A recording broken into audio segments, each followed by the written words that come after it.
The sea mist rolled over the naval pier like a living curtain, swallowing silhouettes and softening the clang of distant machinery as dawn struggled to break through. Recruits stood stiff in formation, their breaths visible in the cold air, while Commander Harlan Rourke prowled the line with a predator's smirk etched across his face. At the far end stood an older man, coat worn thin, boots scuffed with years, posture calm as stone, waiting quietly as though the world around him carried no threat. An unease coiled in the shadows of the morning light. Rourke stopped before the veteran, leaning in until his breath fogged the space between them. "Is there a problem here, old man?" he snarled, letting the insult drip deliberately as if savoring it. Then he let his voice ring out, mocking the man's age, his clothes, and the faded ID clasped in his steady hand. Recruits exchanged anxious glances, sensing humiliation blooming in the air like a bruise. The old man remained still, deliberately unshaken, absorbing every insult with a patience that felt unnatural to witness. And something heavy stirred beneath the surface of his silence. Commander Rourke's arrogance sharpened like metal on stone as he stepped even closer, invading the veteran's space with the confidence of someone certain no one would challenge him. He spoke loudly, letting every recruit hear the sneer in his tone as he questioned the old man's presence on an active pier, scattering sarcastic remarks that stung sharper than the cold wind.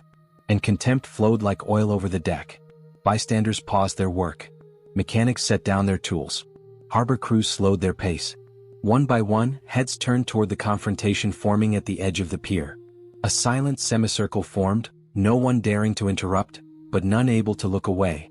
The old veteran merely breathed, slow and controlled, offering no retaliation, no protest, and no visible crack in composure. And curiosity simmered behind every watching eye. A young recruit whispered, "Why isn't he reacting?" only to be silenced by a sharp elbow from his bunkmate. The veteran's eyes tracked the horizon, not out of fear, but with the calm vigilance of someone who had once watched oceans for threats weather couldn't hide. His stance was effortless yet precise, his breathing steady, and his presence strangely grounded, like a man who had endured storms far more dangerous than insults. And subtle strength radiated through the quiet air. Rourke noticed none of it.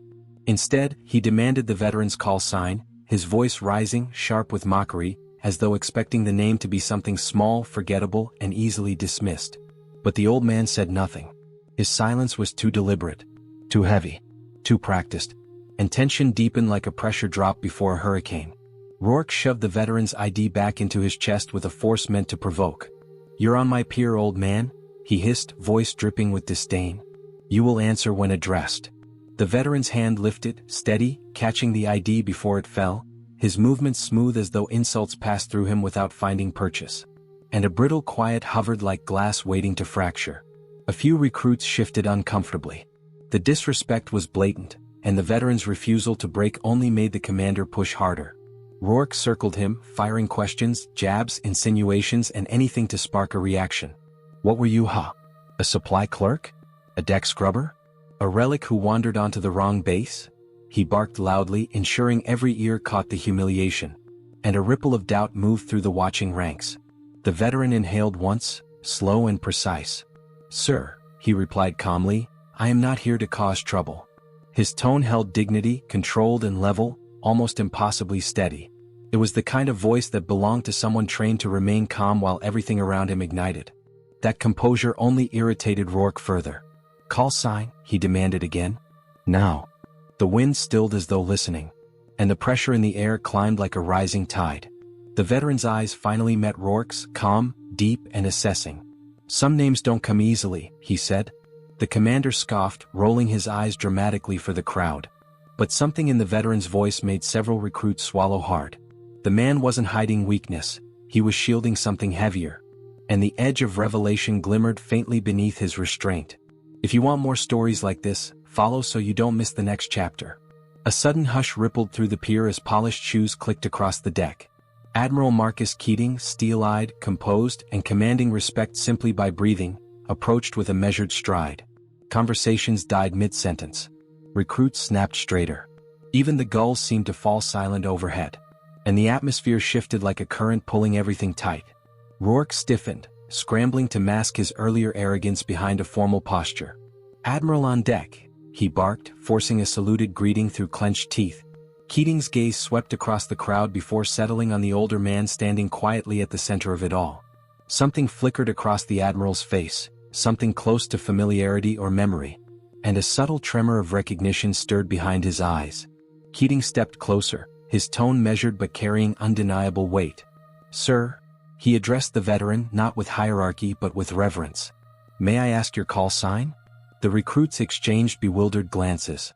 Why would an admiral use such a tone with a man Rourke had just humiliated? Rourke's jaw tightened, suddenly aware something was wrong, very wrong. And his certainty began to crack like thinning ice. The veteran didn't answer immediately. Instead, he lowered his head slightly, as though weighing whether the moment deserved the truth. Keating waited patiently, standing with the posture of someone addressing not a stranger, but a memory carved into history. And anticipation tightened around every silent witness. Keating exhaled slowly. "Your call sign," he repeated, quieter this time, almost hopeful. The veteran's fingers brushed the edge of his ID card, worn smooth by years of use, as if it tethered him to another life he rarely revisited. Finally he spoke, "Ghost 5. His voice carried the words gently, but the effect crashed through the pier like a shockwave. And the name hung in the air like a ghost stepping into daylight. The Admiral froze. His eyes widened, not in disbelief, but in recognition so profound it hollowed the tension around him. Several recruits visibly stiffened at the name, though most didn't yet understand. Rourke blinked in confusion, his earlier confidence dissolving with every second of silence following the revelation. And dread crept slowly up the commander's spine. Keating stepped closer, studying the man's face with reverence. "Ghost 5, he echoed. "As in the last survivor of..." The veteran raised a hand gently, stopping him. "I never cared for the stories," he murmured. His eyes carried weight, decades of silent operations, shadows, and missions never recorded in public logs. The kind of history no metal could summarize. And the truth pressed at the edges of the moment like a storm wanting in. Rourke swallowed hard.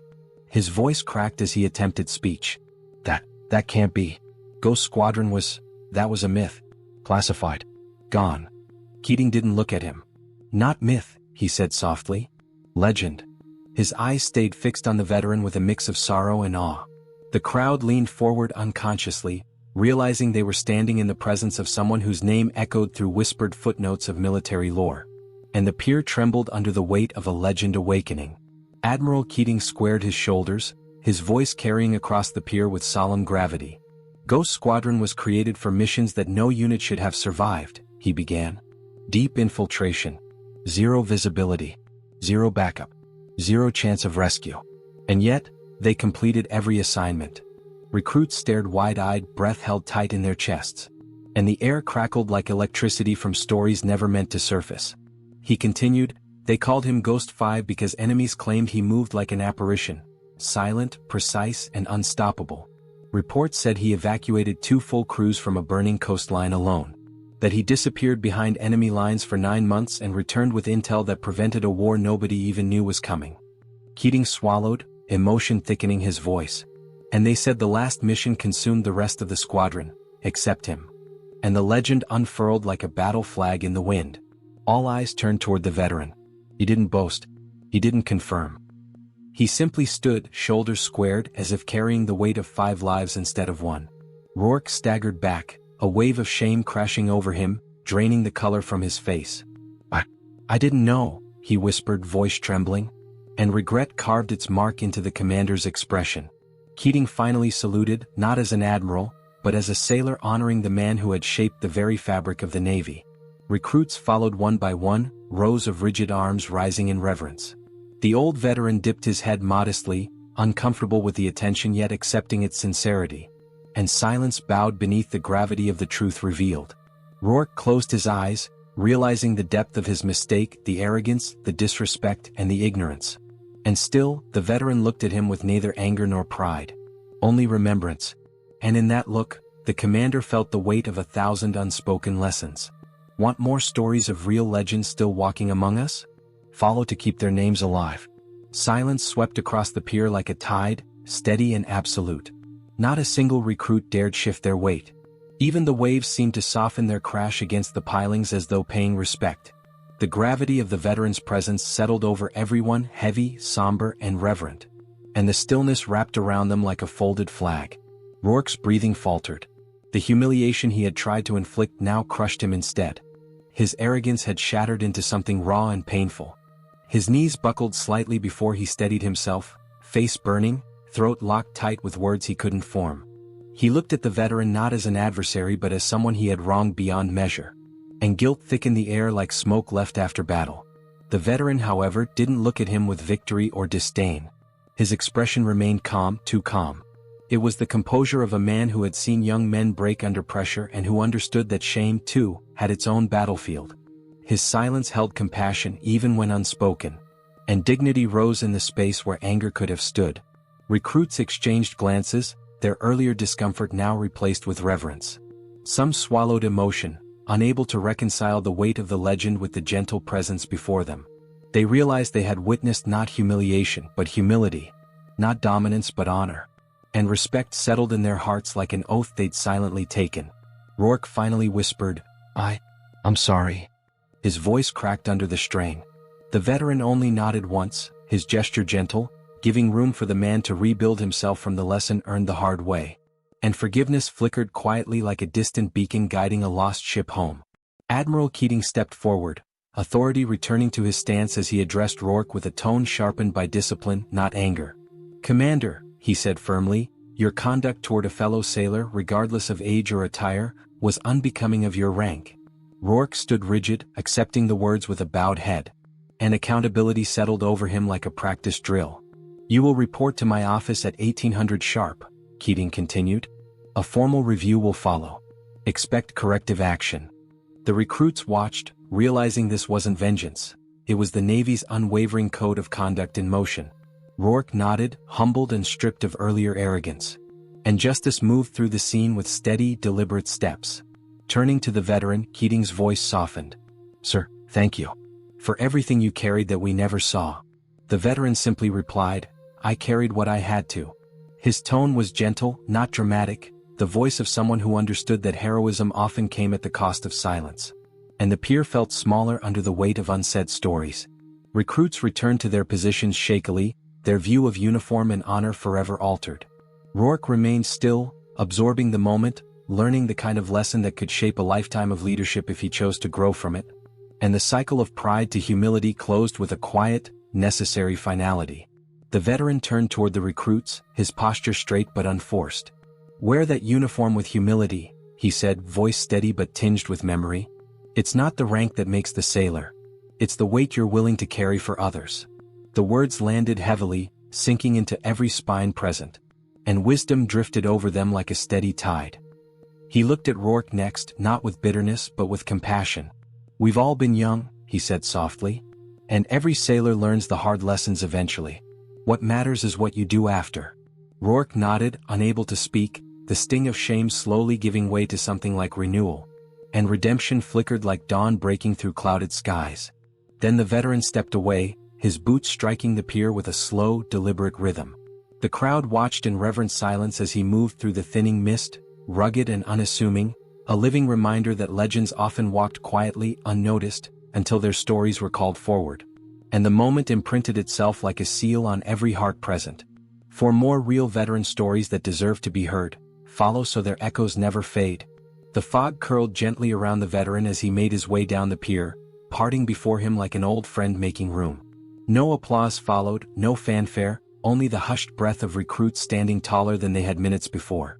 Admiral Keating remained at attention until the silhouette faded into the pale horizon, knowing he had witnessed the passing of a quiet storm that had shaped the Navy long before most of them were born.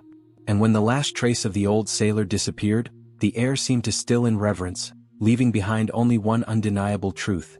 Some legends do not live in stories, they live among us unnoticed until their names are spoken aloud. And the ocean carried his memory into the endless blue.